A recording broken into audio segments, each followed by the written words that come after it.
Սահմանամերձ Գորիսում 18 ընտանիք նոր տուն ունի։ Այսօր իսկապես մենք պատմական օր ենք ապրում։ Իրենց տները թշնամուն թողած արցախցի 4 ընտանիք ամուր պատերի տակ կապրի Գորիսի Գարեգի Նժդե 22 հասցեում։ Աշխատող մարդու։ Գորիսի ղեկավար Արուշ Արուշանյանը տուն է տվել նաև տարիներով տնակներում ապրող մարդկանց, բազմազավակ ընտանիքների։ Շինարարությունը տևել է մի տարի, մի տարուց էլ մի քիչ։ 18 ընտանիք ստացան բնակարան, սա մեր 8 տարվա մեջ 60-րդ բնակարաններն էր, որ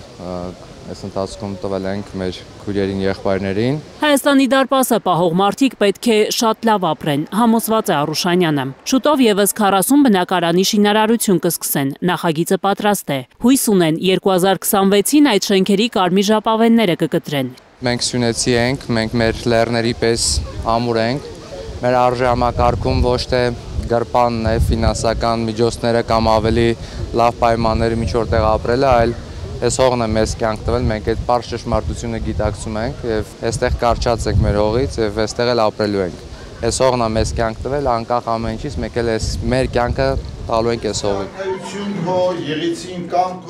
Շինհրապարակ են Գորիսի շատ փողոցներ դարձել, շինարարություն են անում թշնամու քթի տակ, շուրնուխում, որոտանում, ներքին Խնձորեսկում։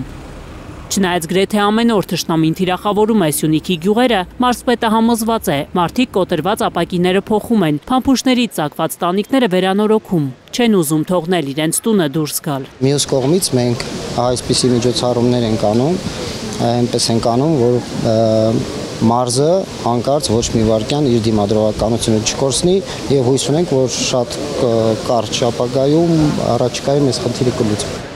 Գորիս համայնքը չի դատարկվում թշնամու սպառնալից կրակոցների պատճառով։ Պաշտոնական թվերով միայն վերջին մի քանի ամսում 248 բնակչով ավելացել է համայնքը։